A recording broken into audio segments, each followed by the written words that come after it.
Bien, ahí estamos grabando. Eh, ¿Han podido, primero, bueno, cómo están? Eh, no sé si alguna de ustedes pudo estar en la charla que dimos el viernes. Yo les compartí los flyers y la dirección, el webinar del UNVIME, ¿no? Yo no, profe, trabajaba. No hay problema. Me parece No, que yo tampoco. nos han dejado solos Carla y Lucía. El resto no contesta. Eh, bueno, no hay ningún problema. Ahora, vamos primero, veamos quizá alguna duda que haya surgido del práctico de Kant. Eh, ¿Lo han podido resolver? ¿Están en eso? ¿Necesitan más tiempo? ¿Qué les ha pasado? ¿Tienen alguna duda?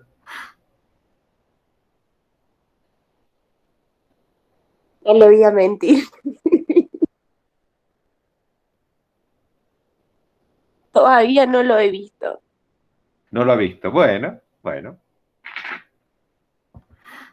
No, yo, profe, sí lo empecé a ver la semana pasada muy entusiasmada y después me atravesó un poco la vida y esta semana tenemos 3 parciales y lo dejé en pendiente. Igual no desisto de entregarlo mañana.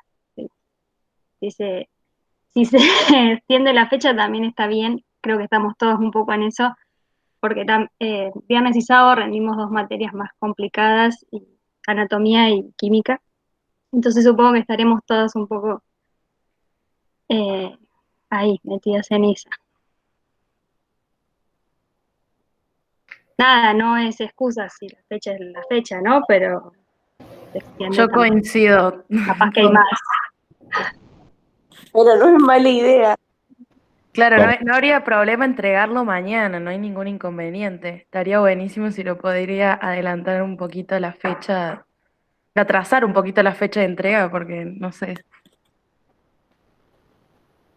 ¿pero hay inconveniente o no con entregarlo mañana? Voy a buscar el cargador, pues voy a poner a carga.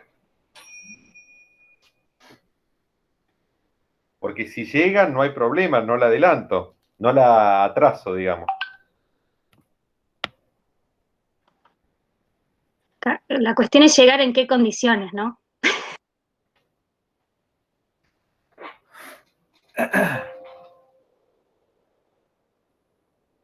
Claro, yo escuché, leí, tengo nada que ver lo que voy a decir, página en Facebook de filosofía. Y he leído como que Kant es bastante como intenso y en el grupo he visto mensajes también como que se ve que no es como re fácil el trabajo como para hacerlo en un día. Pero no sé, solo digo lo de afuera porque yo no me he puesto a hacerlo, como para decir, bueno, sí, quizás me tome más tiempo.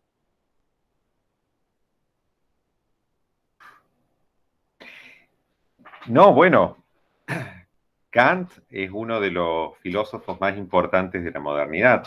El sistema kantiano es uno de los sistemas más abstractos. Eh, Fácil es una categoría que mucho yo no la entiendo, pero es evidentemente, no es como leer el gráfico, ¿no? O un diario, en eso estamos de acuerdo. Eh, lo que es cierto es que estamos en la universidad y el poder respetar los plazos, no se trata de darle más tiempo por la dificultad, etcétera, sino que ustedes como futuras profesionales también aprendan a respetar plazos. Eh, es parte de la actividad formativa, ¿no? Cada profesor forma en el contenido de la propia disciplina, pero también en la forma. Y en la forma están también las fechas de entrega que deben poder ser respetadas. Eh, Sí, profe, como que creo que todas como que respetamos lo que dicen las chicas, lo que entendí yo, que lo respetamos a la entrega, la forma de entrega, la entregamos mañana, está bien, pero si está la posibilidad de poder entregarlo después, obviamente que lo aceptamos felizmente, pero si hay que entregarlo, obviamente que nosotros cumplimos. Está bien. Profe, sí, como dice Carla, sí, obviamente, estamos en la facultad y hay que aceptar las fechas de entrega que piden los profesores, o sea, no hay ningún inconveniente en eso. Era, si estaba la posibilidad, si no, no hay problema. Está bien. Vamos a hacer una cosa. Vamos a dejar, la entrega tiene que ser y tiene que ser de calidad. Ese es el tema, porque como ustedes bien dicen, estamos en la facultad. Eh, y, y una de las quizá pocas cosas que ha quedado en la Argentina que es de excelencia es la universidad pública, la Universidad Nacional. Entonces siempre tenemos que tener mucho cuidado de ser cautos y de proteger, de cuidar esa calidad a la cual ha accedido a la universidad. Eh, Así que, si ustedes quieren, están las dos opciones. Se puede dejar o por única vez, extender 48 horas la fecha de entrega, 2 días. Pero sería por única vez.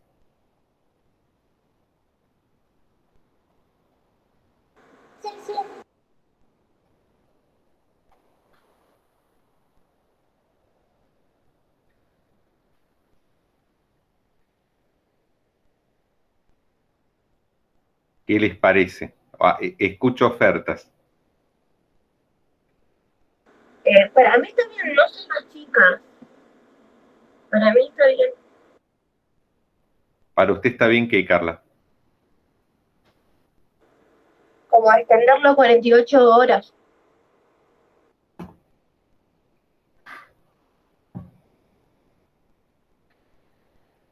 Apoyo la moción también. Me escuché porque está la pava prendida y que no. No hay problema. Lucía dice que apoya la moción. Bueno, si no hay voces en contra, entonces... Hola, Lucía.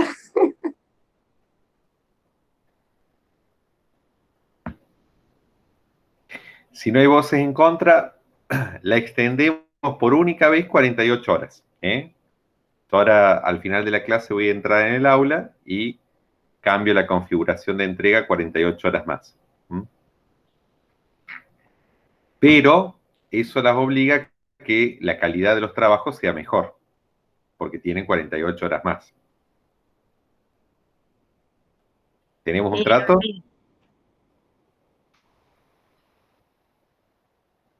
Sí, claro. Bueno, mirá Carla y Lucía, que las dos han dicho que sí, me acuerdo de los nombres, voy a leer puntualmente. No, mentira. Pero no, en serio, dado que tienen Lo 48... vamos a sorprender, profe. Eso, muy bien, no lo dudo. Dado que tienen No hagas 48... promesas, Lucy. No, pero dado que tenemos 48 horas más, intentemos que sean buenos en serio. Fiorella dice que no se le activa el micrófono, no sabe por qué. Bienvenida Nadia.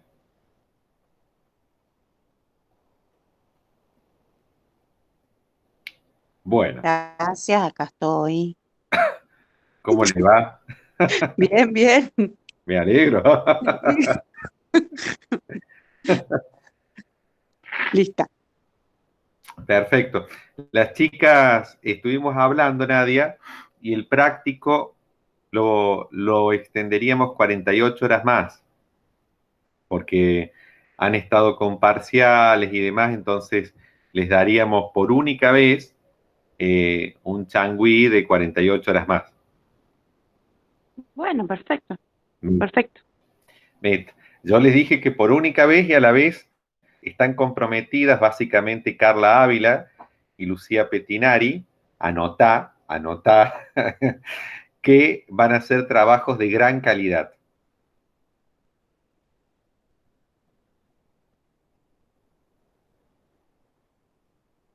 No seas malo. Uy, Carla Ávila se fue. Era una broma, che. En realidad, lo que habíamos dicho es que lo íbamos a sorprender. Ahí para bien o para mal, aquí Claro, no.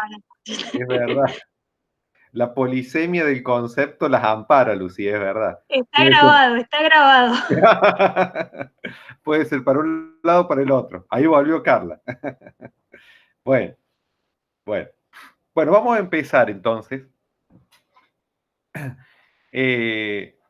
Ahora cuando terminemos la clase, le agregamos 48 horas más a la entrega. Bien, eso resuelto. Vamos a empezar. A mí me parecía interesante, dada la situación actual del problema, digamos, que es esta emergencia sanitaria por coronavirus, que ha adquirido la situación mundial, la pandemia directamente. Ustedes saben que pan, ompanta, en griego significa en todo, en todas partes, en todos lados, ¿no? Por eso es que cuando ustedes escuchen a un periodista decir pandemia mundial, están autorizadas a reírse un poco porque es una redundancia atroz. Ya decir pandemia es decir una enfermedad de alcance total, ompant, ¿no? Pero bueno, la situación mundial ciertamente es de pandemia. Hacía un siglo que la humanidad no vivía una situación similar. El antecedente cercano fue en 1919 aproximadamente, con la mal llamada gripe española, pero tampoco fue de estas características. Entonces, nosotros que hemos visto Platón, Aristóteles, Descartes y Kant, hemos visto la antigüedad clásica, griega básicamente, y hemos visto la modernidad, tanto la parte del Renacimiento, la primera parte de la modernidad con Descartes, y ya una parte más madura, más tardía de la modernidad, que sería la Ilustración con Kant, ¿no? Eso es un poco como el background filosófico que tenemos hasta ahora.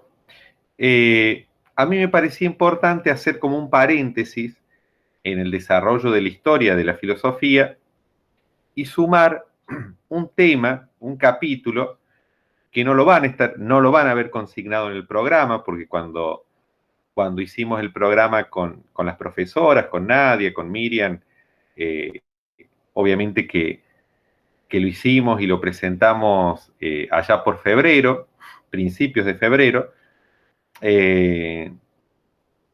y honestamente yo creo que nadie en Argentina sospechaba que ahora en pleno abril, mayo actualmente, íbamos a estar en esta situación. Entonces, no es un tema que esté consignado en el programa. Posiblemente a futuro, cuando repasemos este cuatrimestre, haga falta modificar ese aspecto, pero en el programa actual, tal como ustedes los tienen colgado en la plataforma, no lo van a encontrar. Eso no significa que a modo de excursus no podamos dar y armar como un paréntesis en el desarrollo más tradicional, por decirlo así, de la materia, y pensar la situacionalidad actual. Yo creo que lo importante de este paréntesis, si ustedes quieren, en donde, como ya he dicho, entonces se deben haber dado cuenta, vamos a pensar la situación actual de la pandemia, en términos filosóficos, obviamente, es relevante porque nos ayuda a pensar nuestra propia situacionalidad, a hacer una especie de ontología del futuro, ¿no? Ontología del presente, perdón, ¿no? Un intento de comprensión de la propia realidad y dispositivos actuales, ¿no? Entonces, yo les voy a contar más o menos cómo se va a armar el tema ahora. Después de la clase vamos a subir el tema. En el tablón van a tener una explicación y vamos a subir un texto que se llama La sopa de Wuhan, ¿no? Todas saben que Wuhan es el lugar donde aparentemente en China se originó el brote de esta nueva infección por este nuevo coronavirus, ¿no? En ese contexto, vamos a ver dos autores, filósofos y sociólogos. Uno es Zizek y otro es Hahn. Zizek vive en la zona de la actual ex Yugoslavia, es profesor en las universidades de Alemania, de Estados Unidos, es uno de los filósofos e intelectuales más renombrados en la actualidad. Y Han es un coreano que vive en Berlín, en Alemania, enseña en la Freie Universität de Berlín y enseña en la Universidad de las Artes de Berlín. Y también es un intelectual que está dando que hablar. Tal vez no tiene tanto renombre mediático como Slavoj Žižek, pero académicamente es de primer nivel también como Žižek, ¿no? Y en ese contexto vamos a decir un par de cosas, ¿no? Primero voy a dividir la clase de hoy. Vamos a hablar sobre ese material, sobre esos dos artículos, son breves. El de Žižek debe ser un artículo de 12 páginas y el de Han debe ser un artículo de 18, 19 páginas. Van a tener que trabajar eso. Es breve, no se dan problema, y es ameno de leer. Pero vamos a dividir la clase de hoy como en dos momentos, ¿no? El primer momento es el diagnóstico y la situación del problema. Y el segundo momento de la clase van a ser las opciones de salida de la crisis que proponen, por un lado, Žižek y por otro lado, Han. En la sopa de Wuhan, en el libro que vamos a colgar, ustedes van a ver que hay muchos autores y de primer nivel. Escribe también Jean-Luc Nancy, Preciado, bueno, muchísimos autores de primer nivel. Nosotros solamente vamos a leer los artículos de Žižek y de Han. Bien. En todos estos artículos hay una gran coincidencia y hay una gran disparidad luego. La coincidencia es, de algún modo, la situacionalidad actual. Y la divergencia es la salida de la situacionalidad actual. Fíjense, vamos a ir por parte, dijo Jack. Me interrumpen si hay algo que no se entiende. Yo mismo he venido trabajando en una categoría que se aplica un poco a los diagnósticos de estos otros profesores, que es la categoría de crisis civilizatoria, ¿no? Y por crisis civilizatoria, básicamente entiendo la crisis de un modo de estar en el mundo que empezó en el inicio de la modernidad, ¿no? Yo tenía acá un PowerPoint que, si puedo, se los comparto ahora compartiendo pantalla. Son dos plaquitas nada más como para ilustrar un poco esto.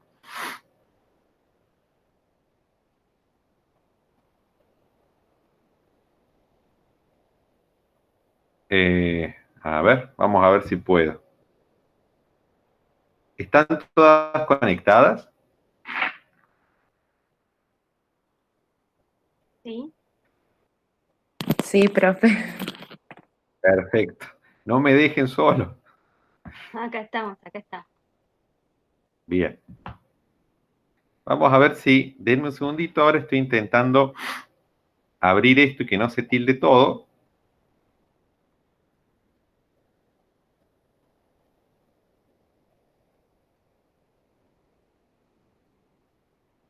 Bien, parece que sí. Bueno. Vamos a ver. Sí, acá está. Perdón. Salud. Salud. Soy alérgico. Salud. Gracias. Soy alérgico cuando me levanto a la mañana. Siempre me agarra. Alergia a Bueno. la vida, directo, así. Sí, claro. Alergia total. Bueno. A ver, ahí debería empezar a compartir pantalla yo. ¿Ven ahí el PowerPoint? No. No, profe.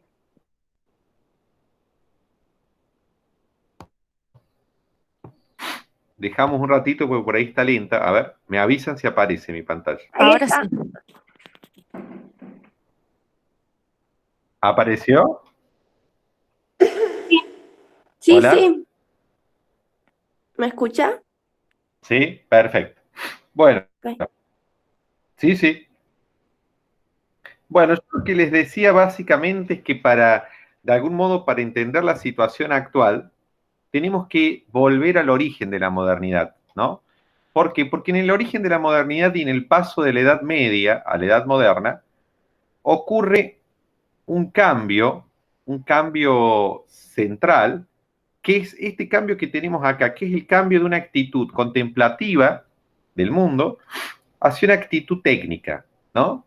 Fíjense lo que yo escribo ahí en la placa, dice, la actitud contemplativa, o en la actitud contemplativa la naturaleza ha sido creada por Dios, ese Dios es el Dios judeocristiano, ustedes saben que yo supongo que la mayoría de ustedes son cristianas, y si no lo son, por lo menos culturalmente lo somos, en donde ese Dios básicamente es omnipotente, es todopoderoso, y a la vez es perfecto.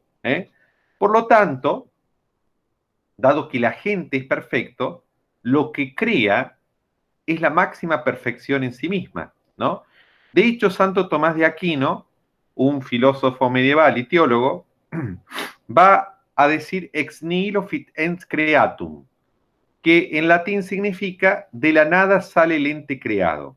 Es decir, para que desde la nada salga el ente creado, yo necesito la acción de un Dios omnipotente que haya creado ese ente, ¿no? En este contexto, dado que hay un arquitecto perfecto, un garante perfecto, ¿no? Yo en una charla que daba hace unos días, les proponía, no sé si lo tengo acá, no, no lo tengo acá eso. Tenía una imagen re linda que era un Jesucristo con un compás, ¿no? Tipo como un arquitecto armando el mundo, ¿no? Dicho en términos filosóficos, ese Dios perfecto es un garante ontoteológico, ¿no? Es un garante divino de la perfección de lo creado, de la naturaleza. Por lo tanto, lo creado, la naturaleza, lo que los griegos llamaron physis, estaba bien en sí misma y solamente debía ser contemplada y habitada, ¿no? Por eso es actitud contemplativa, es decir, en la mentalidad medieval no se hubiera ocurrido la intervención técnica protésica, ¿no? A la naturaleza. En la mentalidad medieval, todo lo que estaba bien y estaba bien construido. Sé que saqué el PowerPoint, pero estoy viendo si tengo acá. Ah, creo que lo tengo acá, mira. Les va a servir para entender. Denme un segundito.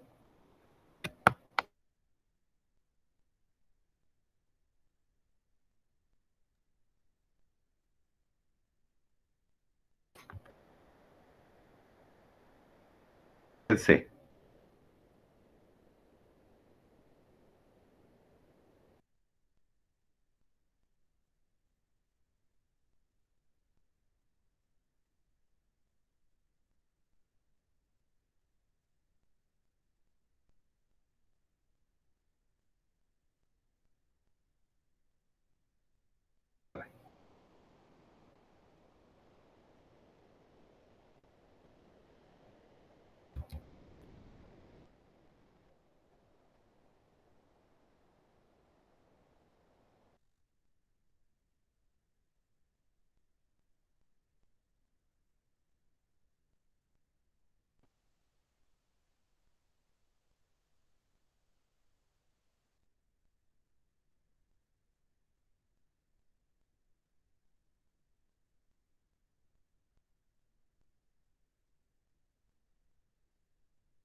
Eduardo,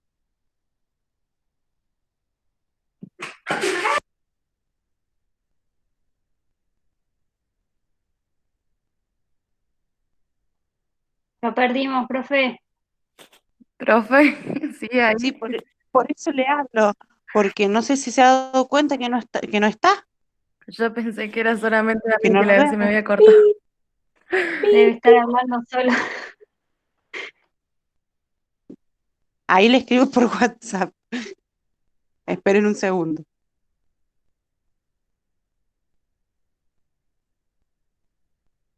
Quizás se le trabó porque quedó como la pantalla trabada.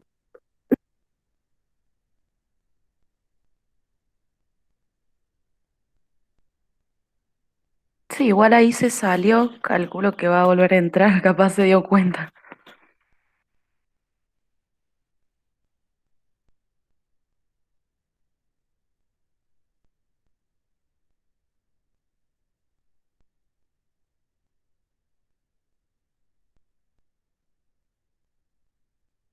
Ahí le escribí.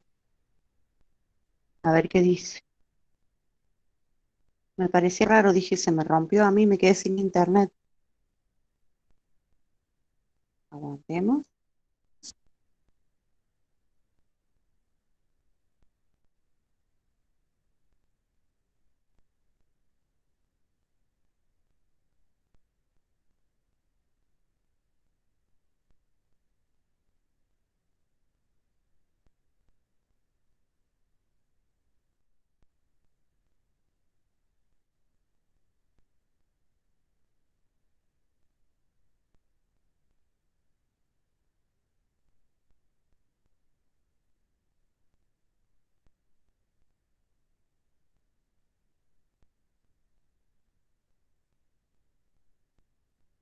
No recibe los mensajes de WhatsApp. Es probable que se le haya cortado internet o algo. Esperémoslo un segundito, un ratito más y de último volverá a armar la reunión. Sí, esperemos.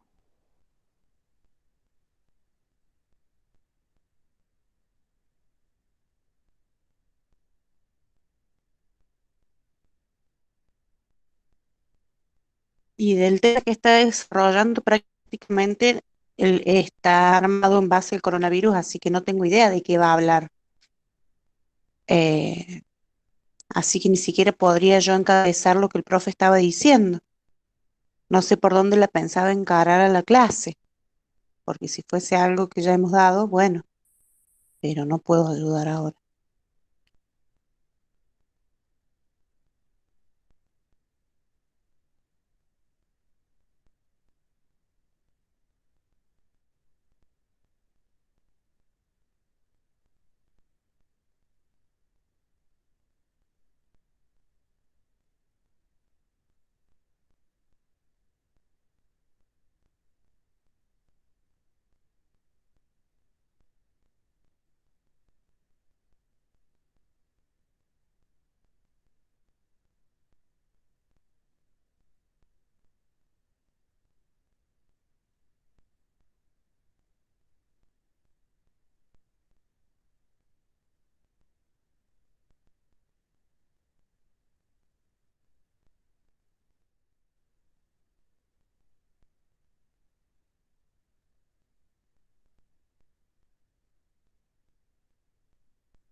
Ahí dice el profe que está intentando entrar, chicas.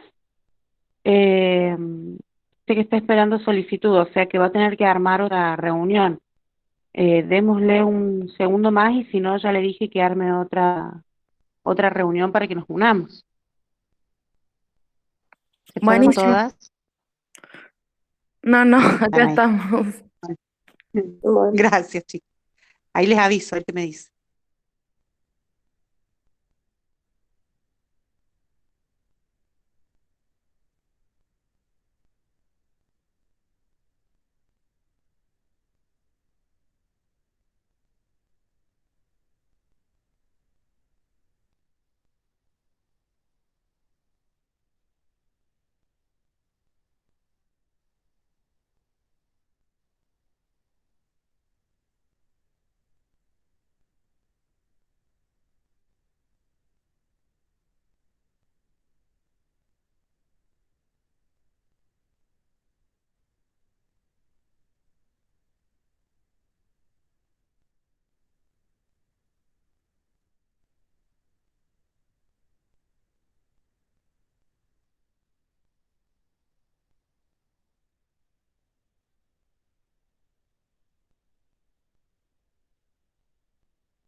Chicas, el profe va Sí, a crear una Sí. nueva sala, una nueva reunión, porque dice que no tiene manera de ingresar, que manda la solicitud y a nosotros no nos llega ninguna solicitud, porque él quien creó. Ahí Ahí se dice unió, Eduardo Ovidio ahí se unió. unió, ahí se Ahí unió. está, No se vayan, no se Eduardo. vayan. Ah, acá estamos. Genial. hola, profe. Tarde, Eduardo, llegando a clase, tarde. No, ya se colgó de vuelta. No se vayan, no, estoy, esperen. Profe, Media falta, profe. profe, si apaga la cámara, le agarra mejor la conexión a internet y no le gasta tanto. Por ahí puede ser eso. Claro, para que acá, ¿me escuchan? Sí, sí. Perfecto. Denme un segundito que me parece que el lío lo hizo todo el enviarles la pantalla también, ¿no? Normalmente no hay problema en las otras clases. Bueno, vamos a hacer una cosa. Yo les dejo de enviar imagen. Ahí está. Y voy a probar ahora con la pantalla. Vamos a ver si tengo suerte. Que no se enloquezca esto. Ahí está. Bueno, a ver. Bien. ¿Ahí están pudiendo ver la pantalla o no? Ahora sí, profe. Perfecto. Bueno, esto es justamente lo que yo les quería de algún modo mostrar antes que se desplumara todo, ¿no? Que es la cuestión básicamente de este Dios judeocristiano que ha creado a la naturaleza, el gran arquitecto, de un modo perfecto porque él mismo es perfecto. Esta era la mentalidad medieval, ¿no? Ontoteológicamente fundada, teocéntrica, ¿eh? Por lo tanto, como todo estaba hecho por Dios, todo era perfecto, porque Dios, ese Dios era perfecto y no debía ser mejorado ni intervenido, sino que básicamente el hombre vivía en medio de la naturaleza, usaba los recursos, dominaba la tierra en el sentido de usar los recursos para alimentarse, para protegerse, etcétera, pero básicamente era una relación de contemplación, incluso la racionalidad, podríamos decir así, protocientífica de la Edad Media. Santo Tomás de Aquino, en la Suma Teológica, se pregunta ¿por qué cura el opio? El opio en realidad no curaba, pero era usado como un anestésico. ¿Por qué cura el opio? Y responde porque posee la virtud curativa, porque así Dios lo ha querido, ¿no? Fíjense cómo todo lo creado era creado por Dios, era perfecto, bueno, bello y verdadero, y la respuesta no era una respuesta en torno al funcionamiento farmacológico o bioquímico del opio, ni mucho menos, sino que era una respuesta también en términos teológicos. Cura porque posee la virtud curativa, porque así lo ha querido Dios, ¿no? Punto. En el paso del medioevo, con esta actitud contemplativa, en donde incluso piensen ustedes que supónganse yo nacía sin un brazo y sin una pierna, en la actualidad de esa situación, en ese momento, estoy hablando de la Edad Media todavía, podía ser visto como algo injusto, ¿no? Pero los medievales creían que su Dios, el Dios judeocristiano, tenía un plan de salvación, una soteriología, una doctrina de los fines, ¿no? Los teólogos enseñaban eso, en donde incluso lo que aquí ahora era visto como injusto, hacia el final de la historia de la salvación iba a hacer sentido. Es decir, de algún modo a mí me faltó un brazo y una pierna porque algo venía a enseñarle a alguien posiblemente, era copartícipe de los sufrimientos de Cristo en la cruz, es decir, hasta lo aparentemente injusto hacía algún sentido para la mentalidad medieval. ¿Por qué? Y básicamente porque el arquitecto era perfecto y no podía haber una imperfección. La imperfección era aparente porque era como que no veíamos toda la película, todo el libreto. pero al final de toda la película terminaría haciendo un sentido. En la Edad Moderna, las cosas cambian. Básicamente comienzan a cambiar en la parte temprana de la Edad Moderna, en el Renacimiento, en términos filosóficos, con Descartes dudando de todo lo anterior, básicamente de ese sistema escolástico, teológico, en donde Dios era el garante de todo. Y acá tenemos, por un lado, un modelo cosmológico que ya no es el que había adoptado la Iglesia Católica, el ptolomeico. Me parece que alguien se quiere unir a la videollamada. A ver. Hasta acá me van viendo bien, ¿no? Sí, profe. Perfecto. Viene bien. No, hizo un ruido, pero no.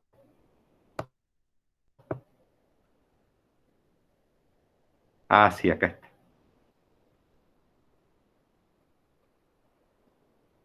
Ahí la admitimos. Bien. Bueno.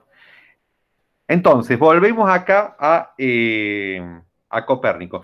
Acá tenemos del lado izquierdo, visto de frente de la pantalla, tenemos el modelo cosmológico copernicano, que se va a oponer a la cosmología de Ptolomeo, el griego, que era la que había adoptado la Iglesia Católica.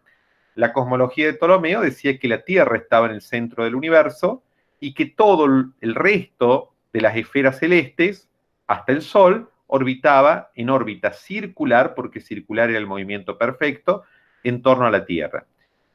Y eso se apoyaba en textos bíblicos también, porque la tierra está firme bajo tus pies y no se moverá jamás, etc. Entonces, era impensable que la tierra se estuviera moviendo en términos de rotación y traslación, por ejemplo.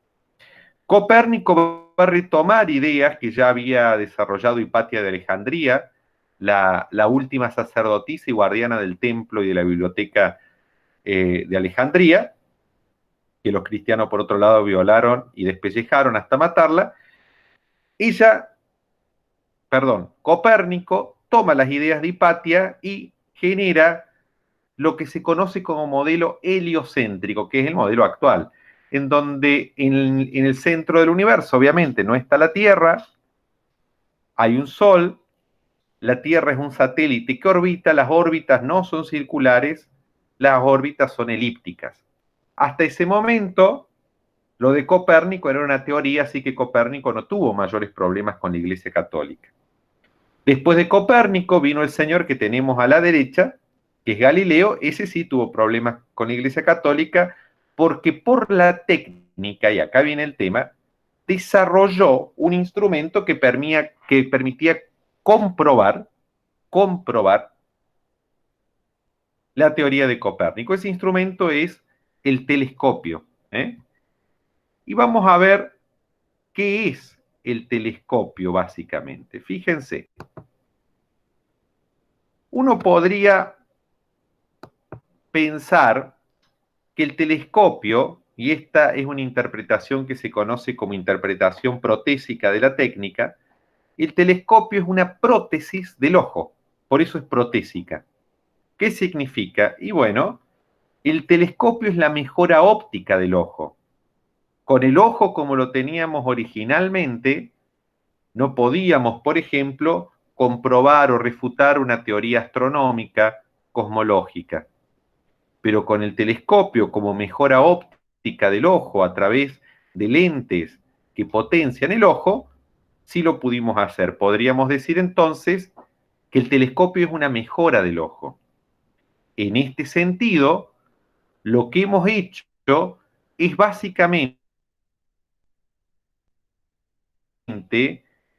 hemos pasado de una actitud contemplativa, en donde la naturaleza era perfecta y no debía ser mejorada ni intervenida, hemos pasado a una actitud técnica o activa ante la naturaleza. Fíjense, hay un autor de la modernidad, que no lo vamos a ver, pero que es muy interesante, que es Lametrie, que propone el hombre-máquina. Y el hombre-máquina es un antecedente de la anatomía, por ejemplo, en donde básicamente se entiende al hombre como una máquina animada. en la cual, por ejemplo, el alma no es un elemento necesario para explicar el funcionamiento del hombre. ¿Se entiende? Sino que el hombre no es tan diferente a la máquina. De hecho, el hombre es una máquina animada. De este modo, la naturaleza deja de ser algo perfecto, pasa a ser algo plástico y lo que es más, es mejorable, al ejemplo de el telescopio, que de algún modo alarga o extiende o potencia las posibilidades del ojo. Entonces, en la modernidad, con el desarrollo de la ciencia y la técnica moderna, se acopla, por un lado, la ciencia y la técnica moderna, que básicamente es esta actitud de mejora de la naturaleza, que ahora es plástica y que ahora es maleable, ahora es mejorable, se acopla con un tipo de racionalidad en donde ya no importa qué es la cosa en términos sustanciales, metafísicos, sino que lo que importa es cómo funciona la cosa. Y ese cómo funciona la cosa, natural, etcétera, básicamente está para poderlo controlar. En la medida que yo sepa cómo funciona la cosa, lo podré o la podré controlar o dominar mejor. En esa medida está la frase de Francis Bacon, que es: saber es poder. El saber sobre la naturaleza, el saber sobre cómo funciona la naturaleza, me da poder sobre la naturaleza. Ahora, esta actitud técnica y esta ciencia, que es poder sobre la naturaleza, es un poder en servicio o al servicio de una forma de organización económica, social y política que comienza a gestarse en la modernidad, que no es otra cosa que el capitalismo. Básicamente, el cálculo y la renta para maximizar ganancias. Entonces, el cálculo y la renta para maximizar ganancias, piensen ustedes que en el paso de la Edad Media a el Renacimiento y luego a la modernidad, se da la apertura de la economía, se pasa de la economía del trueque cerrada, del intercambio, ¿no? Del valor de uso, se pasa a la economía abierta, mediada por la abstracción de la moneda, resurge la moneda, el papel de cambio, y ya no es tanto el valor de uso, sino que es el valor de cambio, ya no es en tanto lo que vale la gallina o el chivito en sí mismo y que yo puedo intercambiar con alguien si quiero comer gallina o chivo respectivamente, sino que va a depender de la escasez del recurso. Supónganse, hay muchísimos chivos, pero pocas gallinas, y hay muchísima demanda de gallinas, pero poca de chivos, dado que chivos es abundante y gallina es un recurso escaso. Por lo tanto, gallina, dado esa ley de oferta y demanda y de escasez de recursos, va a salir más caro que chivo. Y de ese modo comienza básicamente a surgir el mercado, pero el mercado en los términos modernos. El mercado en tanto que la regulación del intercambio mediado por una abstracción que es la moneda, luego será el billete, cualquier forma que tome el papel de cambio de una época puntual. Entonces tenemos que aquí tenemos el origen de una doble situación. Por un lado, una ciencia y una técnica. Ahora voy a dejar de compartir. Por un lado, una ciencia y una técnica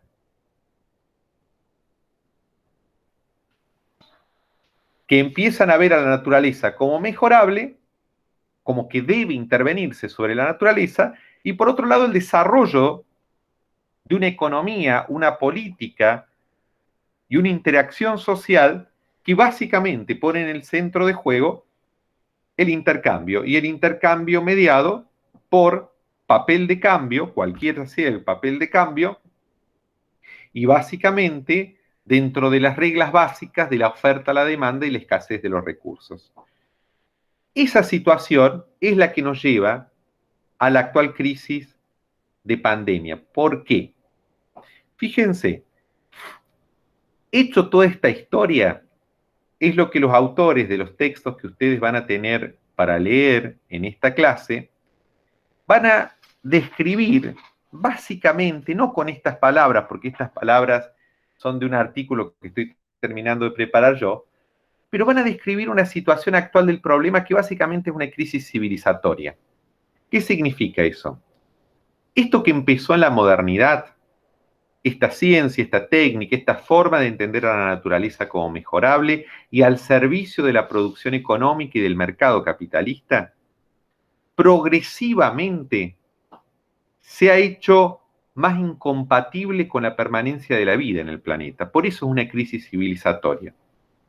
Crisis civilizatoria porque ya no involucra subsistemas del mundo de la vida. Ya no involucra, no es una crisis económica la crisis actual.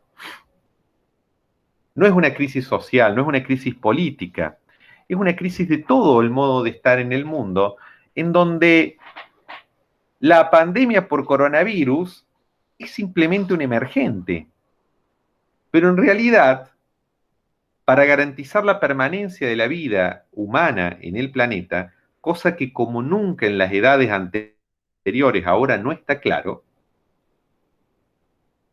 para garantizar esa permanencia de la vida, deberíamos hacer un replanteamiento total del modo de estar en el mundo, por lo tanto, de nuestro modo civilizatorio. Civilizatorio no en las viejas dicotomías de civilización barbarie, etnocéntricas, ¿no? Propias del evolucionismo a la Morgan, etcétera. No, civilización simplemente como modo de estar en el mundo. El modo de estar en el mundo propiamente humano se ha tornado con el desarrollo de esta ciencia y de esta técnica al servicio del capitalismo incompatible con la permanencia de la vida en el planeta. Y eso en un doble sentido, eso en un sentido de una ecología ambiental, por la expoliación de recursos, el deterioro de los suelos, el calentamiento global, etcétera, etcétera, etcétera, y de ecología social también. La concentración de las riquezas en pequeñas minorías, grandes masas pauperizadas, pobres, ¿no? La eterna dialéctica perversa entre el norte y el sur, donde los países del norte necesitan explotar a los países del sur para ellos poder mantener su estatus de vida, etc. Todo ese modo de estar en el mundo cada vez más se está tornando incompatible con la permanencia de la vida en el planeta. Y fíjense, la modernidad comenzó con una promesa, que fue la promesa de la razón. Íbamos a ser, de todas las edades, la edad más racional. Lejos estamos de eso. Si es verdad que esta crisis civilizatoria no ha sido conocida por las edades anteriores, porque uno podría pensar en el helenismo, en donde se da el paso de la polis griega a la cosmópolis alejandrina, y la expansión del símbolo macedonio al resto de la humanidad, conocida en ese momento, pero básicamente el helenismo, cuando uno lee a los cínicos, a los estoicos, a los epicúreos, etc., ve que esas sectas helénicas reflexionaban sobre el sentido de la vida, la política, la moral, es decir, que era una crisis quizá más aguda en términos políticos y sociales, morales, pero en realidad crisis como la actual, en donde la humanidad se debate entre irse al mazo o seguir jugando, es ciertamente nueva. Por eso es que no tenemos muchas categorías en filosofía y ciencias sociales como para pensar la situacionalidad dramática actual. Lejos entonces de ser recordados, si somos recordados, si sobrevivimos a nuestra propia ciencia, técnica y modo de producción, vale decir, a nuestro modo de estar en el mundo, lejos de ser recordados como la edad más racional dentro de las edades, seremos recordados posiblemente como la edad más tilinga dentro de las edades. Porque como nunca, en las edades anteriores hemos desarrollado una ciencia, una técnica y un modo de producción capaz de autodestruir, ¿no? Si pensamos la emergencia por coronavirus, sí, mutaciones, y el coronavirus es justamente un virus que muta mucho. Pandemias ha habido siempre. Empecé esta clase hablando de la pandemia, de la mal llamada gripe española, por allá por el 1919, 1920. Lo que es cierto es que, por ejemplo, la velocidad exponencial de abarcar todo el mundo, por ejemplo, para tomar un punto nada más, no es puntualmente de la pandemia, es puntualmente del modo de estar en el mundo, es puntualmente civilizatorio. Imagínense ustedes que hubiera sido muy difícil que este nuevo coronavirus hubiera cruzado la gran barrera geográfica del Atlántico si no hubiera sido por la cantidad de intercambio de mercancía, barcos, vuelos, vuelos de placer, etcétera, que tenemos hoy por hoy. Podríamos hipotetizar de Wuhan a Milán en una parte de la ruta de la seda. Podríamos hipotetizar que a Europa sí hubiera llegado más o menos rápido, no igual con la velocidad que llegó, pero podría haber llegado, pero a América hubiera sido muy, muy difícil que llegara, ¿no? Podríamos hipotetizar también que el proceso de recalentamiento global, de gases contaminantes, de efecto invernadero, de contaminación del aire, el agua, el suelo, etcétera, está generando, como genera cambios en nuestro ADN, en nuestro ARN, generando una epidemia de la cual no se habla, pero que todos sabemos y tenemos lamentablemente algún familiar, algún ser querido que ha muerto de cáncer, como genera mutaciones en nuestras propias células, generando esa enfermedad terrible que posiblemente termine matando a más de uno en esta sala, también genera y promueve mutaciones en microorganismos. Entonces podríamos hipotetizar que si bien los virus han mutado siempre, en este caso habría como un mix tal vez de elementos naturales, pero también de elementos que tienen que ver con promoventes, ¿no? Con elementos que promueven desde lo que es la ciencia, la técnica, la contaminación actual, etc. Y ahí podríamos seguir hipotetizando muchas más ideas que lejos de ser inverosímiles son muy probables. ¿Por qué?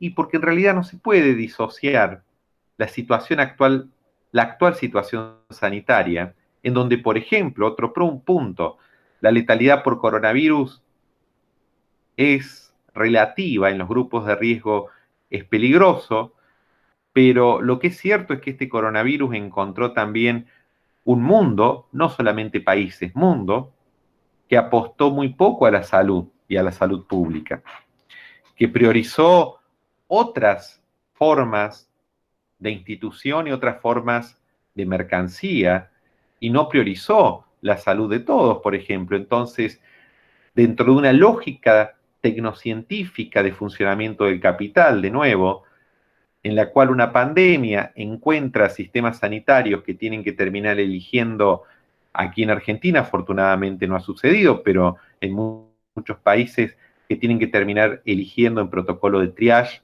dramáticamente quién vive y quién muere, a quién se le pone un respirador y a quién no, ahí también vemos la misma racionalidad que origina a la modernidad capitalista operando en la crisis actual.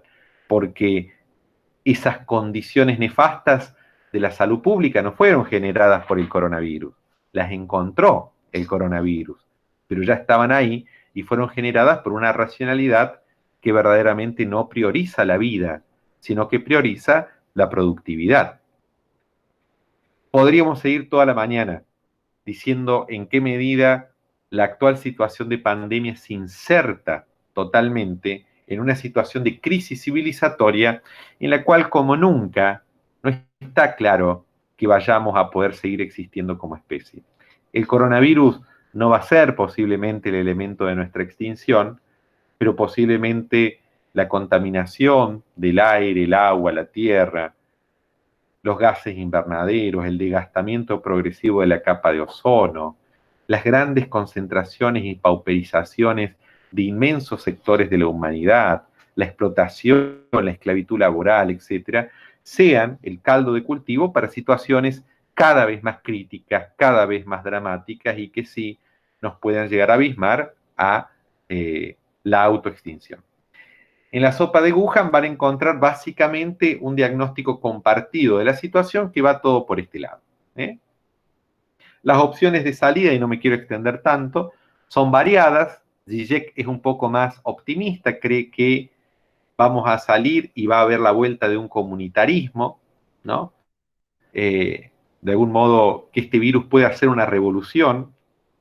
Ham le dice que no, que la revolución la hacen los seres humanos, no los virus, no es tan optimista, y lejos de eso Ham dice que las condiciones que nos han traído esta situación, que son las que yo he descrito más o menos, siguen estando ahí, y que a la vuelta, en la pospandemia, lo que vamos a tener son sistemas políticos mucho más reificados, sociedad de control. Piensen que Asia fue exitosa porque China tiene 200 millones de cámaras, ¿no?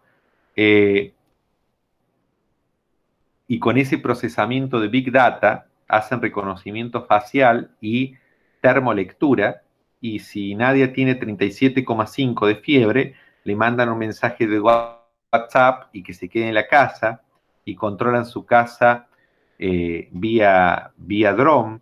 Entonces, es de hipotetizar que dado que eso le dio resultado al mundo asiático para controlar la pandemia, post pandemia, quizá no haya tanta inversión en salud pública como deberíamos esperar, sino que lo que posiblemente, si Han tiene razón, encontremos sea mucha inversión en lo que es tecnología de control y dispositivos sobre los cuerpos, ¿no? De eso no quiero ahondar porque está súper bien explicado en el texto de Han y es muy, muy sencillo, y yo creo que lo van a poder disfrutar. Bueno, básicamente esta era la clase y este es un poco el background, me parece a mí, los elementos previos que ustedes necesitarían como para leer lo que les vamos a subir ahora terminada la clase. ¿Preguntas?